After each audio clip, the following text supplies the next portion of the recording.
Alright, here we are. Review of UFC 71, Liddell versus Jackson. Um, gonna go over it real quick. Just a couple preliminary bouts we didn't get to see, so I'm not gonna talk about them. But I will talk about every fight we saw. First up on the card was the one preliminary bout that got shown. That was Jeremy Stephens versus Dean Thomas. Good fight.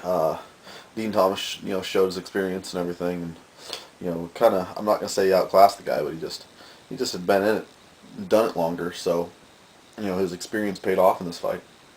Controlled pretty much the entirety of the first round until Stevens ended up reversing him, getting on top, dropping some bombs at the end of the first round. The kid Stevens showed me some heart, and I really like that. Needs a little work on his nickname, Little Heathen. But other than that, throughout the fight, he showed me he's with the right training and everything. I think the guy can go pretty far. So I want to see them both fight again.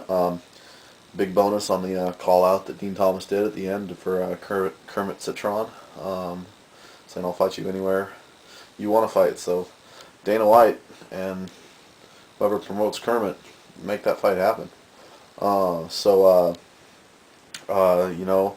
But it ended slick armbar by Dean Thomas. Tried to break it with the slam. Just didn't. Ref stopped it just because he didn't want him to get his shoulder ripped out of its socket. Like Thomas said, ref didn't stop it. I was going to take that arm home with me. So that was probably the clip of the night, in my opinion. So, but good fight. I'm glad it made it on the mid card. I was happy to see it. Next up was probably one of the more boring fights of the evening. Caleb Starnes, Chris Lieben. I always want a fight to go to the, not go to the cards, but, it just seemed kind of tentative. I thought the two highlights of the fight were the overhand right in the second by Caleb Starnes that knocked Lieben down. I don't think Lieben saw that coming at all. Didn't really see that as a possibility, but other than that, Lieben's body kick in the third was devastating. I felt that he could have finished the fight there if he would have moved in faster. But I think he was a little scared of Starnes on the ground because Starnes is a very qualified ground fighter. So a little disappointed in that. I scored it the same as most of the judges. 2 rounds for Caleb, 1 round for Lieben. So 29-28. Next up, Houston Alexander against Keith Jardine. I said in my thing about the 14-second Terry Martin KO. Those quick KOs, you don't really get a feel for what the fight really could be like. Jardine rocked him, went in reckless, and paid the price. That guy got pummeled. Oh, and he kept getting back up, and then he'd hit him again. He'd go back down and get him. He'd fight his way back up while getting hit. And then as soon as he got to his feet, just crumbled again. And then that uppercut that knocked out his mouthpiece, that was a long 48-second beating that Jardine took. Kind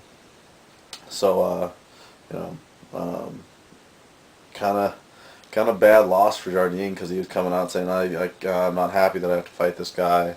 I should be fighting someone else. And, if you're going to say shit like that, you better win. And you better win dominantly. And I think, he did rock him, but, God, don't hang your hands out here and run in recklessly. You're going to get cracked. That's what happens. Next up, Terry Martin versus Ivan Salaverry.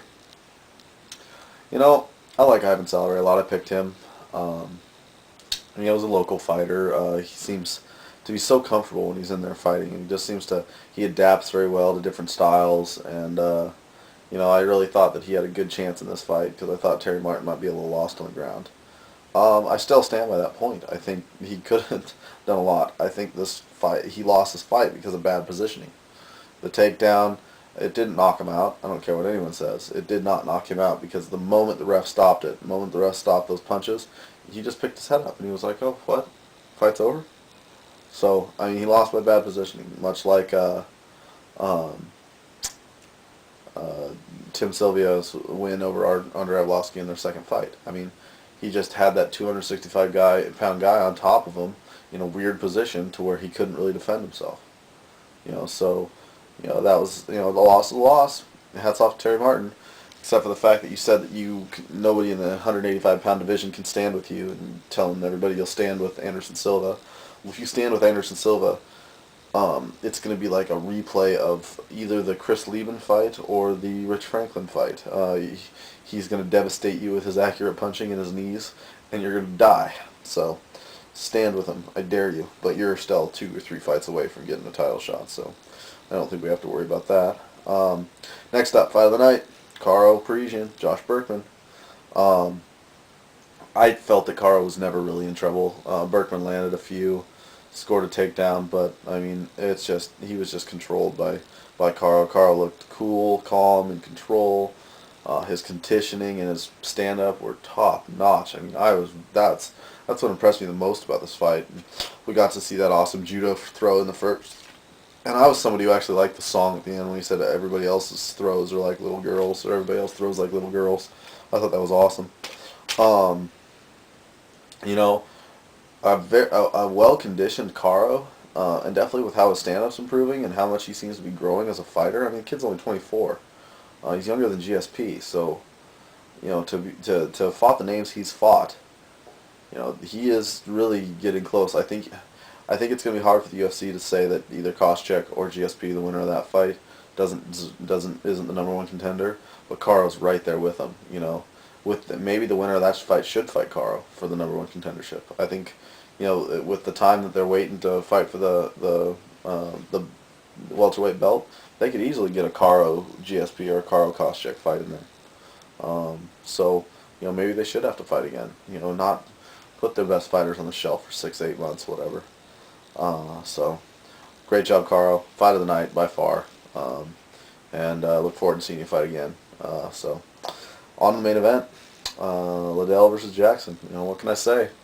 For about a minute and a half, they didn't do anything.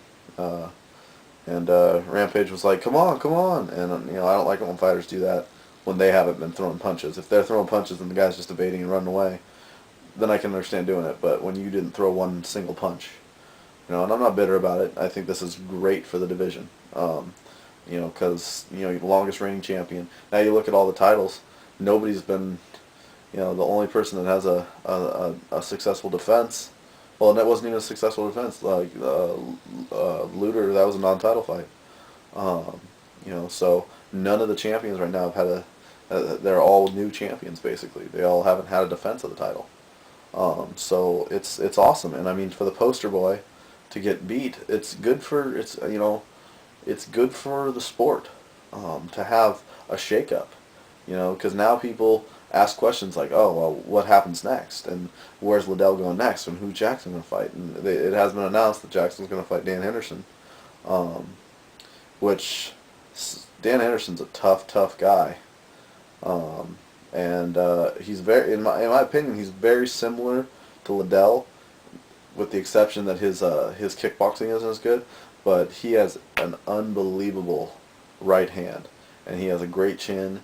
And his wrestling ability, seriously, I think he's like since he's fighting at 205 a lot now, I think you could say he's a lot like a Randy Couture. And Dan Henderson's somebody that I rarely will ever count out. I mean, he's fought some of the best heavyweights, some of the best light heavyweights. So looking forward to that, but, I'm not jumping on the Jackson war wagon yet.